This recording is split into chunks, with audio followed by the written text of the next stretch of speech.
você trabalha na assessoria jurídica, você já conhece as novas atribuições e aspectos abordados relacionados à assessoria jurídica na Lei 14.133 de 2021? Você tem muitas dúvidas sobre isso? Então vamos conversar.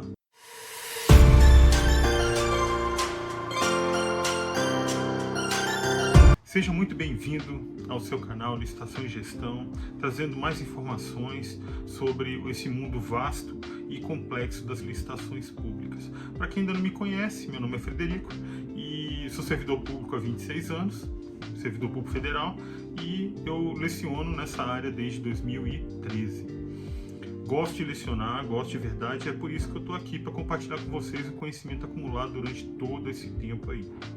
Hoje nós vamos continuar o nosso bate-papo sobre a assessoria jurídica no âmbito da Lei 14.133 de 2021. Por que eu estou falando continuar? Porque, se você não sabe, nós já temos um vídeo sobre isso aqui no canal. Vou até deixar um card aqui, tá?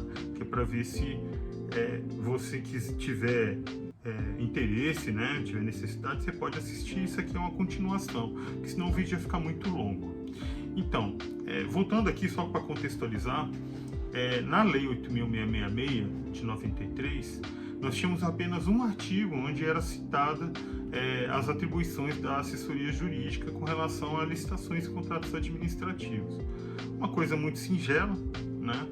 E carecendo ainda de muitos detalhes, informações, questões inclusive operacionais.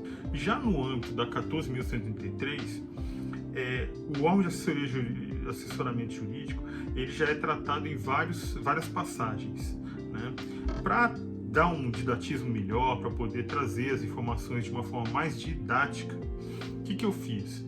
Eu criei 5 grandes grupos de assuntos para tratar sobre esse tema, atuação da assessoria jurídica. Então, o primeiro é o artigo 7º, que trata daqueles requisitos que são extensíveis aos servidores que trabalham com licitações e contratações públicas. O segundo ponto é a obrigação de promover a defesa judicial e extrajudicial de servidores.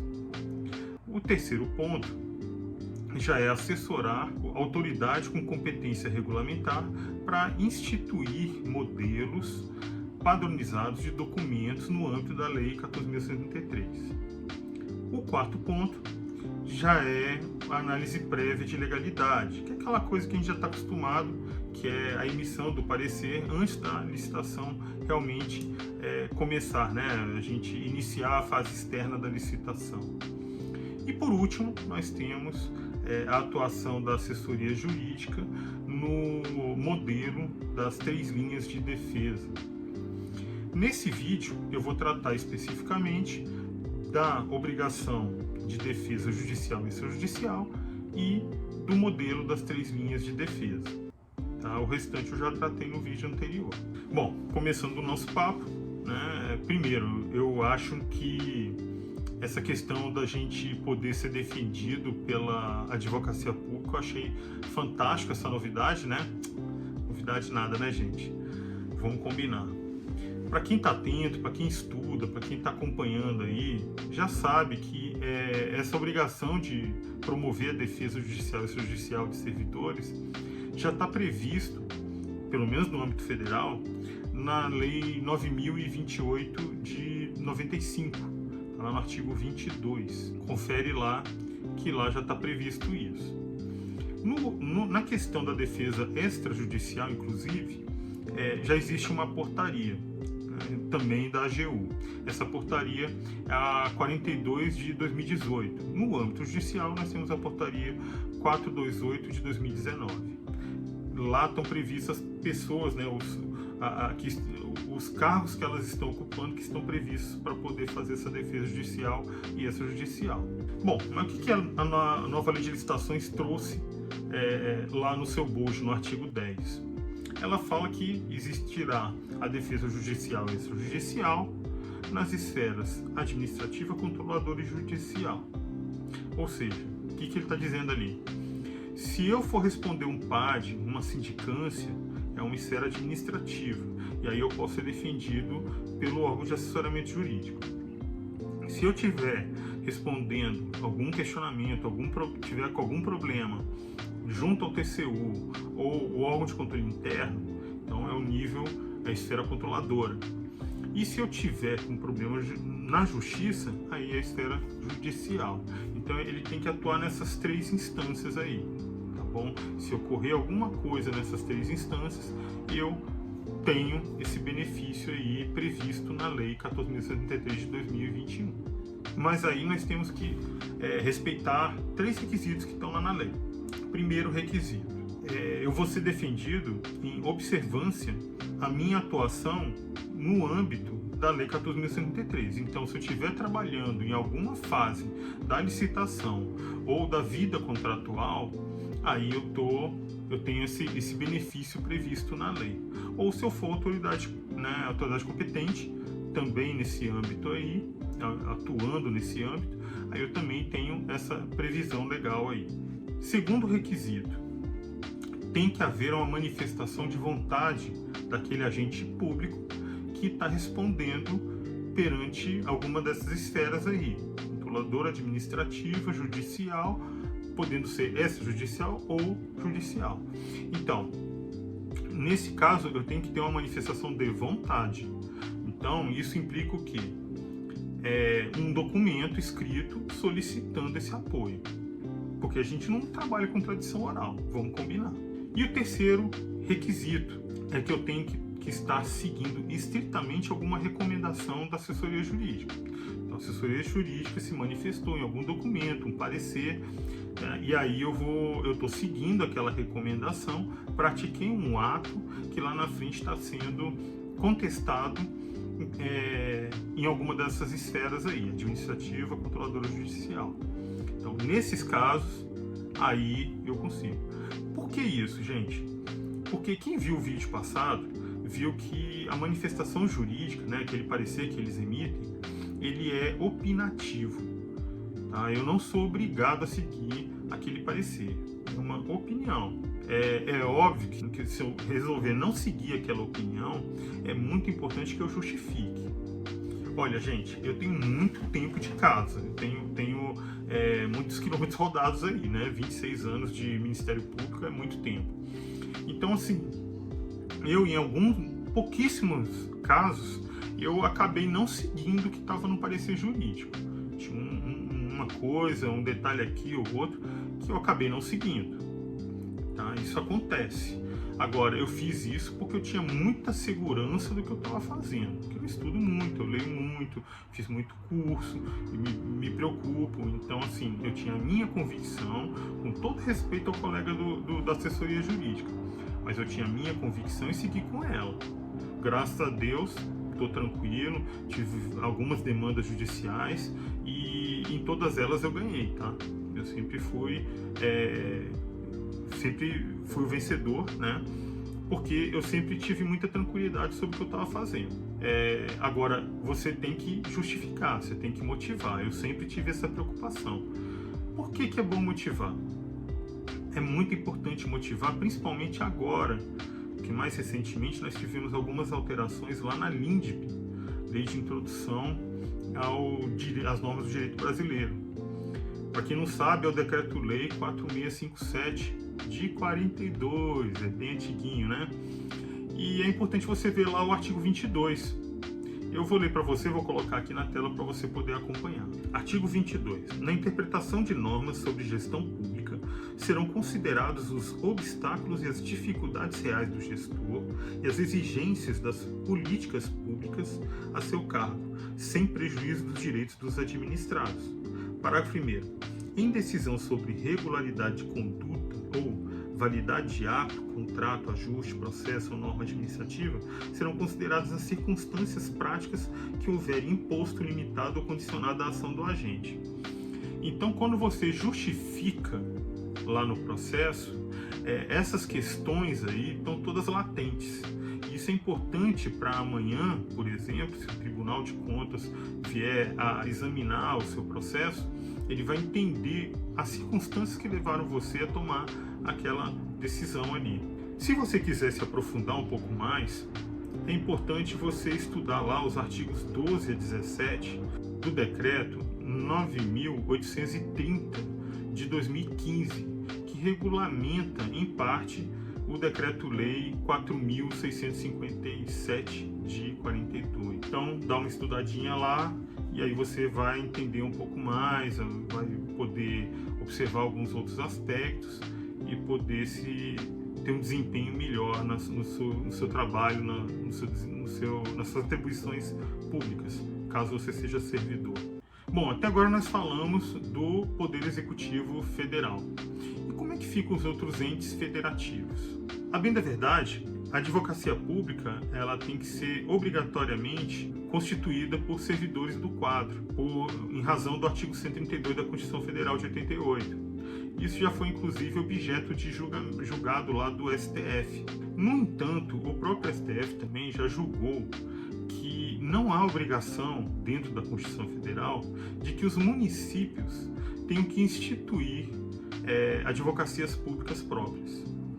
Gente, a realidade dos municípios é muito diferente, né? Não dá para você querer exigir que eles tenham uma estrutura de uma advocacia pública dentro de todos eles.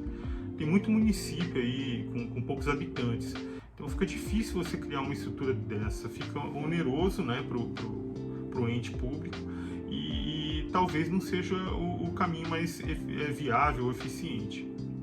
Então o que acontece? Na realidade desses municípios, quem emite parecer jurídico muitas vezes é uma pessoa que é cargo em comissão. Então quer dizer, se você não tem uma advocacia pública instituída, aí você pode ter um cargo em comissão para poder fazer esse trabalho de assessoramento jurídico, óbvio. E além disso, existem casos nos quais os municípios contratam inclusive escritórios de advocacia, consultorias, e aí esse ente privado, ele faz às vezes órgão de assessoramento jurídico. Existem autores que defendem que mesmo nesses casos, essas entidades privadas estariam obrigadas a promover essa defesa judicial e extrajudicial dos agentes públicos, com base no artigo 10 da Lei 14.133 de 2021. Eu discordo desses doutrinadores com todo respeito, tá? Mas assim, eu prefiro seguir o ensinamento do professor Rony Charles, que ele diz que nesse caso aí tem que ser observado o que está no contrato.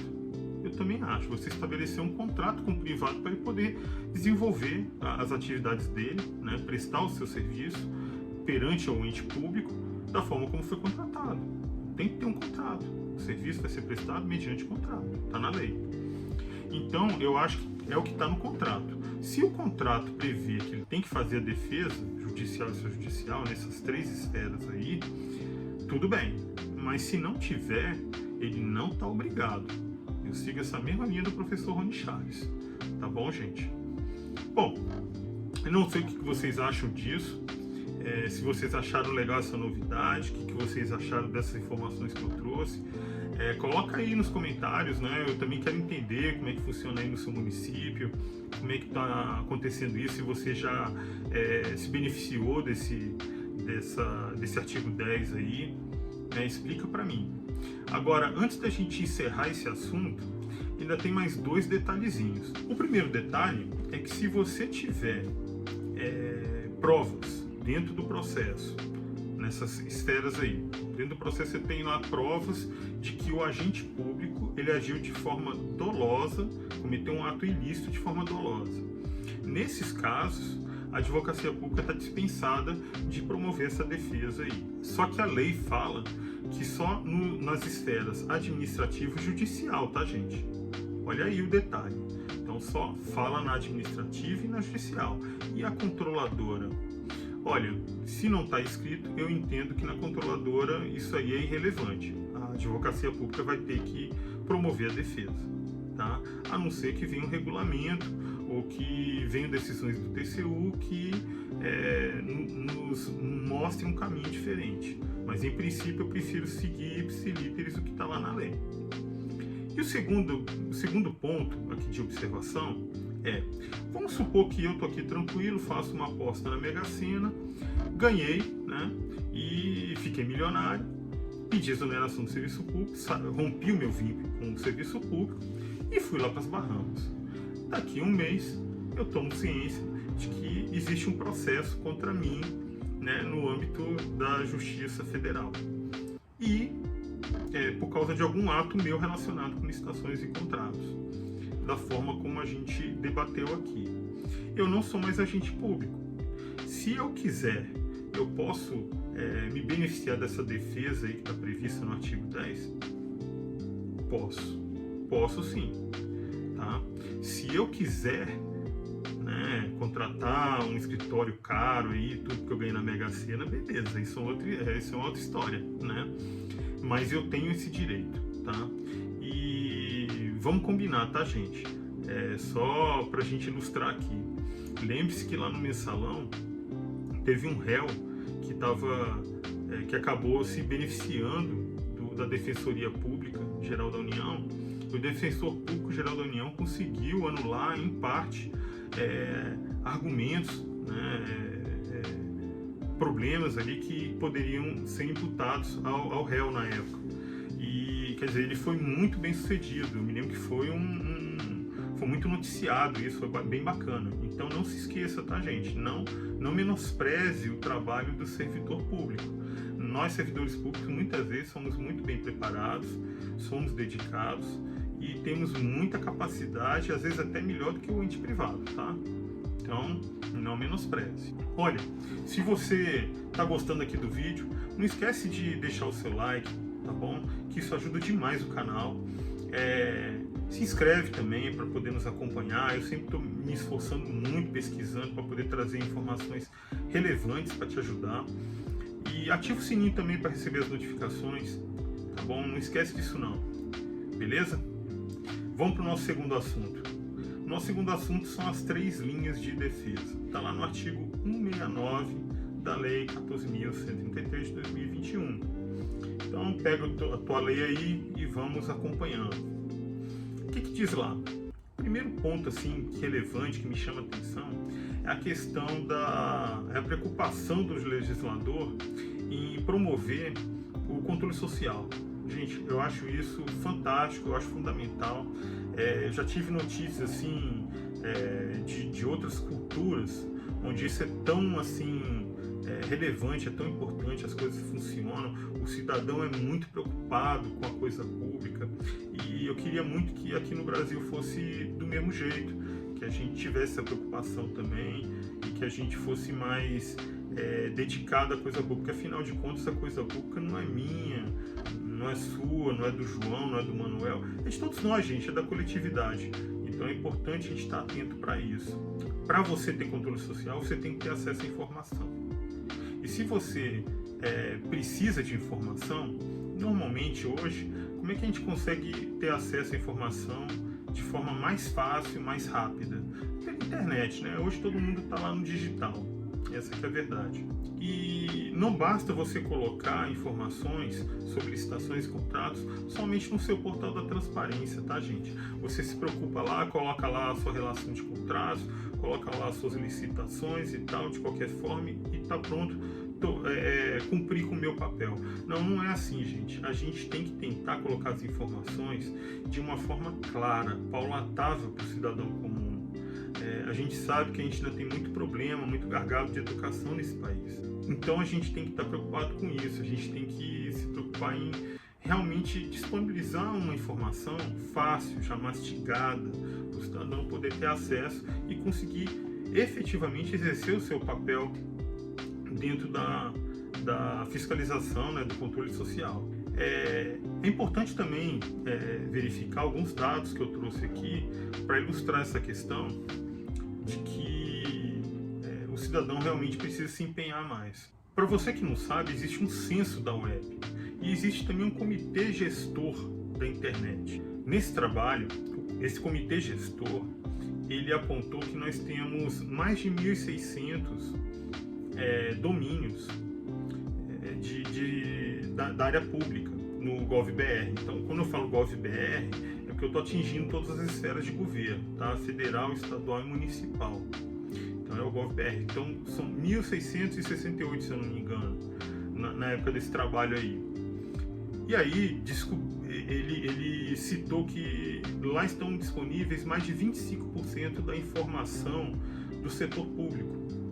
Por mais que seja só um quarto, ainda é muita informação. Como é que você vai absorver tudo isso? É muita coisa, gente. É muita informação que está disponível. No entanto, apenas 30% dos usuários da internet acessaram algum site do setor público para poder averiguar informações e tal. Pois é, 30%, né?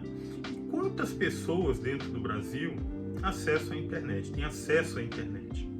Dados de 2010 da FGV dizem que em torno de 68 milhões de brasileiros têm acesso à internet. 68 milhões é 1/3 da população brasileira atual. Nós estamos aqui em 2023, se der uma pesquisada, nós temos hoje em torno de 203 milhões de habitantes aqui no Brasil. Então, 1/3 só acessa a internet. Se você pegar 30% disso, que são os casos daquelas pessoas que acessaram algum sítio governamental, vai dar um valor bem menor. E aí você vai entender, se você fizer as contas, que apenas 10% da população total do Brasil, estou falando de todo mundo, só apenas 10% teve acesso a algum site governamental. Cara, 10% é muito pouco. É muito pouco. E é claro que isso passa também por um processo de educação. E eu não estou falando de educação de você ali estudar a álgebra ou você estudar português. Eu estou falando de educação no sentido de algo cultural. Então a gente precisa incentivar isso para a gente mudar isso dentro da nossa sociedade. Mas vamos agora ao nosso modelo das 3 linhas de defesa.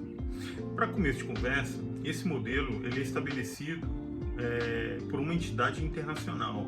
É o Institute of Internal Auditors. É o Instituto dos Auditores Internos. Então, assim, é uma instituição que está estabelecida lá nos Estados Unidos. E o modelo que foi trazido para dentro da Lei 14.133 é o modelo das 3 linhas de defesa. Então, a primeira linha, seria o quê? Os servidores envolvidos no processo de licitação e a autoridade competente, que na verdade são aquelas pessoas que têm uma atividade de supervisão do risco e ao mesmo tempo estão lá na execução. Na segunda linha já é uma composição voltada única e exclusivamente para a supervisão. E aí entra o quê? O órgão de assessoramento jurídico, que é que a gente está falando aqui hoje, e os órgãos de controle interno. E na terceira linha, nós temos órgãos mais independentes, que são externos àqueles outros, ao órgão que está executando a licitação. Por isso que nós temos ali previsto o quê? Os tribunais de contas e, no caso do Executivo Federal, a Controladoria Geral da União. Então, são órgãos que são estranhos à estrutura de um outro órgão que está promovendo a licitação. Ele vai fazer um outro trabalho, também de supervisão, de controle, só que de forma externa e mais independente. Mais uma vez, o legislador se preocupou em dizer que para você implementar esse modelo, você tem que estabelecer um regulamento próprio. Esse regulamento ainda não existe, pelo menos no âmbito federal, e não sei nos estados e nos municípios, se você já tem esse regulamento aí no seu ente, onde você trabalha, por favor, coloque aí nos comentários. Eu também quero saber, quero entender como é que tá esse Brasilzão aí afora, Vamos entender como é que tá isso aí. As realidades são bem diferentes. A gente também tem que entender aqui que quando a gente for fazer esse trabalho de controle, a gente tem que tomar um certo cuidado, que está lá na lei, inclusive, de que os custos de você implantar o controle não podem ser maior do que os benefícios que você está adquirindo decorrente desse controle que você está implantando. Por quê? Porque ele passa a ser ineficiente. Como é que você vai gastar mais? Você vai ter um dispêndio maior com um controle que vai te trazer menos benefício do que o gasto que você está tendo. É muito complicado. Agora, gente, isso aí também não é novidade, tá? E é por isso que eu vou te convidar agora para fazer uma viagem no tempo e nós vamos lá no Decreto-Lei 200, vamos desenterrar o bichinho, Ele não foi revogado ainda, ele está valendo. Então vamos lá revisitar ele. Vou colocar na tela aqui para você poder me acompanhar aqui a leitura. Esse aqui é o artigo 14 e ele diz: o trabalho administrativo será racionalizado mediante simplificação de processos e supressão de controles que se evidenciarem como puramente formais ou cujo custo seja evidentemente superior ao risco. É mais ou menos o que a gente estava falando aqui, né? O custo não pode ser superior ao risco, né? Você não pode ter um custo maior do que... Quer dizer, você às vezes tem um risco e para você evitar aquele risco ou criar medidas mitigatórias, você vai ter um custo maior. Não faz sentido, né, você fazer isso. Então fique atento, isso não é novidade, é coisa antiga que o legislador resgatou lá atrás e trouxe para dentro da lei. Prosseguindo aqui, nós temos mais 2 pontos de atenção. O legislador se cuidou de colocar 2 casos nos quais a atuação, ele prescreve lá como que deve ser a atuação nessa questão das linhas de defesa e do controle para que que esses riscos, caso eles ocorram, como é que você vai proceder. Então, o primeiro ponto é o quê? Quando você tiver uma simples impropriedade formal. Nesses casos, como é que você vai lidar com isso? Você vai tomar algumas medidas internas para que esse risco não ocorra mais e talvez inclusive medidas mitigatórias para que, se ele ocorrer, o impacto seja reduzido. Quem foi meu aluno de gestão de riscos sabe exatamente o que eu estou falando aqui. O que eu estou falando não estou falando mandarim nem nada não, é coisa bem simples. Quem foi meu aluno, tá? Então, é isso que você vai ter a primeira medida que você vai ter que tomar, você vai ter que promover as correções, vai ter que tomar essas medidas para que esse risco, se ele se materializa, para que ele não se materialize de novo, e se ele se materializar, para que o impacto seja menor. Então, medidas mitigatórias. E além disso, você tem que promover o quê? Capacitação dos servidores. Então, esses são os pontos que você deve se atentar caso ocorra esse tipo de problema. O segundo problema é um pouco mais grave. O segundo caso se trata de irregularidade que configure dano à administração. Nesse caso, todas as medidas que eu citei para o outro caso também estão valendo. Só que você tem algumas coisinhas a mais a serem feitas. O que? Primeiro, apuração. Você tem que apurar o que ocorreu aí, ver se tem culpado, tudinho direitinho.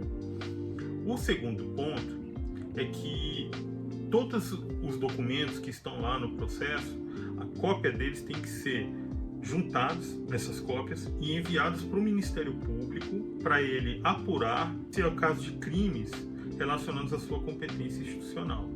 E aí ele vai tomar as medidas cabíveis, tá bom? Então esses são os 2 pontos.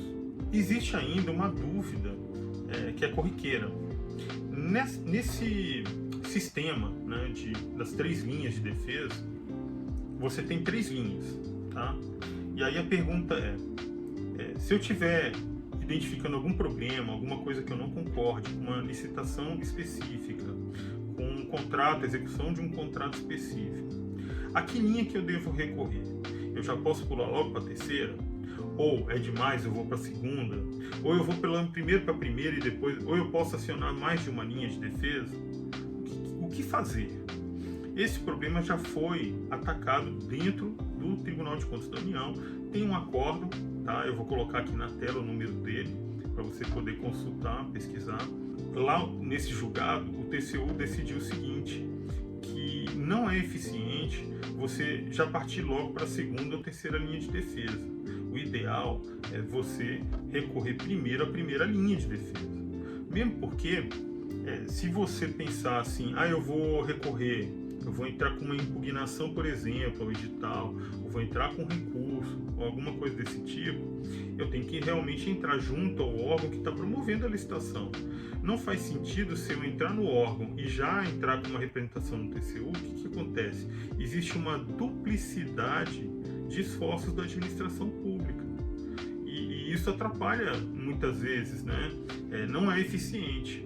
Então você primeiro tem que recorrer ao órgão, para depois você ir subindo nas linhas de defesa. Por último, eu vou citar aqui o enunciado 54 do 2º Simpósio de Licitações e Contratos da Justiça Federal, que diz mais ou menos assim, tá?